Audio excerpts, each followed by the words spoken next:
Well, I'll start out while he's getting this up for me and mention exactly what I do. I'm going to talk to you about new media. Now, new media is really, I think of it as print design only with the added of motion, of links. It includes websites, any kind of, right now it's a lot of blogging. It's anything that's kind of new that is really fresh. It's usually started with programmers.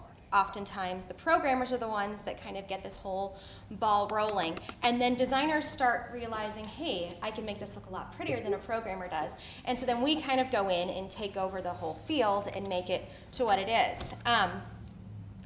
I have started out in, I'm actually a print designer, is where I began.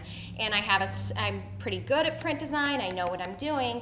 And one day I had a client come up to me on a Friday afternoon at about 3 o'clock and say, hey, can you design a MySpace page for us? Well, I'm over the generation that has ever even looked at MySpace. It's not something that I've ever really been interested in doing, but I'm not the type of person that's going to tell a client no, especially when it's I work with a lot of music clients, and I knew that music clients like MySpace. If I could do one, I could have a whole bunch of new clients, which is exciting. So I started out, I spent the entire weekend, probably about 48 hours straight, no sleeping, trying to figure out how to do this type of medium. Being a print designer, I'm not used to having to use code and do all this kind of back-end type of thing. I like making something look pretty, and with a MySpace page, you make something look pretty by working with a bunch of numbers and code. So I spent an entire weekend working on it, and by Sunday at about 3 o'clock, all of a sudden, everything clicked, and I figured out a solution. And so from then on, I've been a specialized designer working in new media. Pretty much when you're working in new media, one of the things I think that makes this different from when I'm doing a print piece is that I have to completely separate my brain into two different sides. If you can even read my slides up here. But so I have to use both my left brain and my right brain, and I have to use them completely separate. I always start out on the creative side of it. I always start out with thinking creatively about a project. I don't even think about it being a website or a MySpace page or a blog in that coding side of it. I have to completely think about it visually. I try to actually think of it, if it was a print piece, what would I do? So I think about, okay, typography. I think about where the visuals are placed. I start out in sketches, I then do a few storyboards, but while I'm thinking about this creatively and coming up with my beautiful image in Illustrator, Photoshop, whatever I'm using, I always start out thinking about the creative, but in the back of my mind I'm thinking, that would be really cool if that rotated, or if that moved over here to this side of the page, or what if this really cool sound comes up in this place. So I think about it very creatively. I don't think about using the other side of my brain until I absolutely have to. But then when I have to, I move on to this logic side. And I'm not kidding when I say that I completely have to not be a designer. I have to shut down everything creative that is possibly in my brain. I put away anything that is bright colored on my desk. I actually start out usually with my calculator and start doing some math or try to do some equation. It's the nerd side of me that actually gets a big kick out of it. But it's almost like I have to be kind of two personalities at the same time. And I love to be creative. I love to be a designer, but I have to completely be a hacker in some sense in order to be able to do what I do. So then I work on all of my coding. I work on all of my calculations. And I have to be exact. I can't make a mistake. And that's why the creative has to completely go behind the door and not be even accessed at that point. If I were to have, sometimes I have, let's see, about 5,000 lines of code in order to make a MySpace page look really impressive. If I have an extra period or an extra bracket or something that is so little that I wouldn't normally see, I can spend 3 days trying to find that piece that is messing up my entire page. So it's completely two-brained. I have to either use the right side or use the left side, and when I'm doing the logic, it's completely right side, and I cannot be thinking at all about any kind of creative work. Now, I see a lot of, in my field, you see a lot of designers trying to do new media. that fail, and you see a lot of programmers that do new media and they fail. And there's two main reasons, and it's typically because they're putting too much concentration on either the creative side or too much concentration on the logic side. Let me give you some examples of that. When you're putting creative ahead of the logic, they're thinking about, oh, this is so cool, and this is so pretty, and I'm putting this together over here, and maybe this link over here is going to kind of move across the page, and it's real visual. But when someone is using a website, yeah, there's the creative ones of us that are using a website, and we'll figure out what we're supposed to click on and what we're supposed to do. But there's also the 40-year-old grandma or I guess that's a mom. Hope I didn't insult her. 40. I'm getting there, okay? But you have the older generation that isn't as familiar as the websites as we are. So what they do is they go online and they start clicking buttons, and they don't see the blue link with the line underneath it, and they don't see that they're supposed to click on it. Or when I'm working on a MySpace page, how many of you are familiar with MySpace pages? Do I have a big group of them? Okay, good. It's funny, sometimes when I talk to people that are my age that are working in design, they don't do a whole lot of MySpace page. And MySpace pages, typically the main links, the add a friend, the add a group, the forward to a friend, block, all of those are always towards the top of the page. So if I were to be real creative and put them at the bottom of the page or make them visually instead of having some text to go along with it, the person that is 90% of the time using MySpace pages, they're going to expect them to be in one location, and if they're not, they may get a little frustrated and move on to another page. So, and that's my whole goal as a new media designer, is to keep them on that page for as long as possible so they get my whole client's big, boom of what they're doing. Now the other half of that is the logic side. And one of my biggest competitors in this field are the programmers. They're brilliant people, extremely smart people, but they think they're part of it. The logic side is extremely, good. And they're big into their coding and how important their coding is, and they forget to make it pretty. But that can be stuff like making things extremely, extremely basic. Or I see a lot of designers, actually, young designers. I've had a lot of designers come to me and want me to look at a website they've done, and I can tell when it's a graphic designer doing a website that hasn't done a whole lot of websites, because they're thinking, when you start on a website, what is the one element that's different from doing a print design? It's your buttons and your links. So then the big concentration on the page are going to be these huge buttons or these huge links, because that is the element that's new to them, so they're really emphasizing it. And overly emphasizing will make your page look really generic and take away from the creative side of the page. So now I'm going to show you a case study. My client base are mainly record companies and independent musicians working in and around the Nashville area, although I've got a few that are in the Europe-based media is a little bit different. It's a little bit more fun to work with. They're a little bit more creative. And then I have some in New York, which is a totally different type of music. But one thing that I have to do as an artist working in this field is I've got to become a fan of this type of music. If you ask any person that I associate with on a regular basis what type of music they think I listen to, they don't have a clue, because I have to, whether I'm working on a Tim McGraw or whether I'm working on, I'm trying to think of some other names, a Rush of Fools, or some of the bands, or whether it's country, or whether it's Christian, or whether it's pop, I have to completely pretend like I am that type of a fan of the music.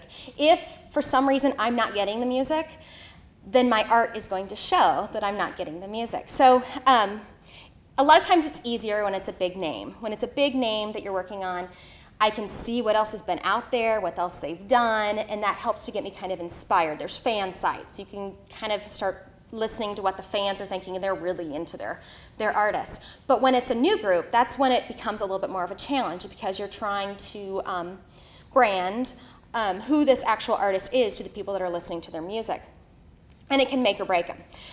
This group that I worked on they're called Room for Two, and they're a new band, but they've been songwriters for ages. They've written a lot of the songs that you would hear on the regular radio stations. They're a pop group, but they're an older pop group that is just kind of getting their start. It's a husband and a wife, but they've been out there, they've been parts of other groups, but they don't really have an image for themselves. So in working on them, if you're even going to be able to see it because it's so tiny, They wanted a look that was, made them seem grounded in their industry and made them seem like they have been there. They're not a newbie artist, yet they want to seem fresh and, but also fitting with their age. They're not a young group, but they're a little bit on the older side, which means they're over 13 or 14 when it starts music. But this group, I did a lot of neutral tones, I thought of it as a print piece first. I always think of it as a print piece. And I started off thinking about, okay, their logo needs to be, somewhat stand out, but it also needs to seem grounded. It makes them seem like they've been around for a little while. Their earth colors kind of do that. Now, you can't really see my links on the page, but you can see them. If you're familiar with MySpace pages, it's a music player that's underneath the artist. I have no control over what that music player looks like. And that's one of the things that as a designer working in this field can be very frustrating, because I have to realize what I can control and what I can't control, and I've got to work around. So I always try to think about my placement of those elements that I can't do anything about, but I also have to think about it in the sense that when I'm a user and I'm looking at this page, where would I usually see this? And is that a logical place for that to be? Is there a reason why I should move it elsewhere? Next to that are the links, the typical add friend, the add to group, those basic links. Now those are something that I can make look really creative. I can play with the typography. I can make them look good, but they also need to fit with the rest of the page. And that's again why I look at it as a print piece. Everything has to go together like a little puzzle in putting everything together in order for it to look good. But it also has to be functional to the web user. When you're going down this web page, a lot of times when I'm working on a MySpace page, one thing that I love about MySpace pages is that they are fast and there's only one page. I don't need to worry about multiple pages. But the other thing that I don't like about a MySpace page is that it's only one page. I'm taking a website of information and mushing it all together, which can look really, really cluttered. And oftentimes it does when my clients actually gain control of their pages, because they start adding in this cool little widget and this cool little widget. Well, in working on a page, what I try to do is think about ways that I can have them add all of their little widgets onto their page, but make it still not so busy that when the user comes to their page that they get lost and they don't know what to look at first. So I try to space things out. I give it lots of white space in places that I can. Now I can't have a huge block of white space because it looks like there's an error on the page and their website is having a problem. But instead I can space things out and give a big, nice gap of a headline, because a headline can be kind of easy on the eyes, and I can make the space between the different ads be a little bit bigger, which then lets the eye relax a little bit as they're looking on their web monitor with all the bright light. I also have to realize when I'm working on a page like this, like I said, there's things I can control and there's things I can't control. HTML text, I can't control it. Now I've seen people go on and they create a website that has the text actually as a graphic, and I know if you've seen that, you see the graph, you can't copy and paste it. Well, the problem with doing something like that from the usability side is that the user can't, if they're, for instance, they have some kind of a visual impairment, they can't view it from a disability type computer. Also, if they choose, they have an eye problem, they can't make the text bigger. So I have to think about that in the process, and sometimes, yes, the text would be a lot prettier if I had designed their bio text to be, make some words huge and some words small and have it be a graphic. But in this context, when they're viewing it on a website, it's a whole lot easier to read when it is just standard HTML text. Nice and boring, but I design everything else that's around it. Okay.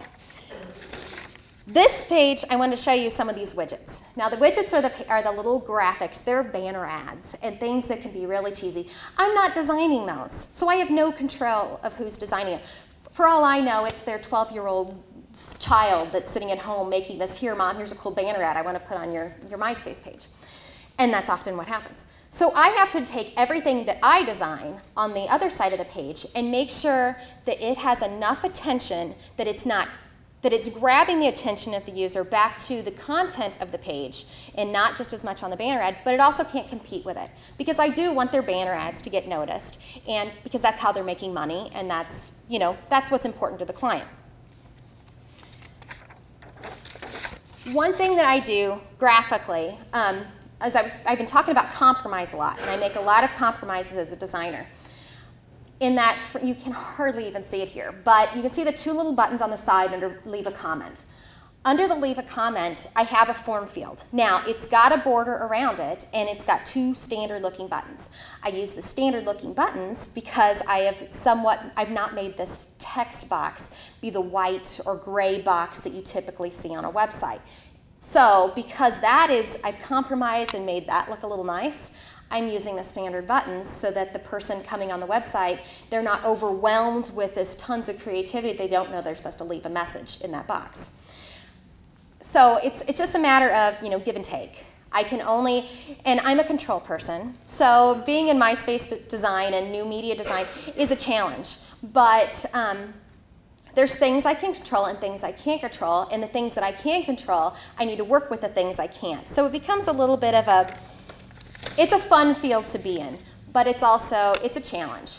Now, the other nice thing about new media design is that my field is completely changing all of the time, which all forms of design are changing, but new media, I don't know what's going to be next.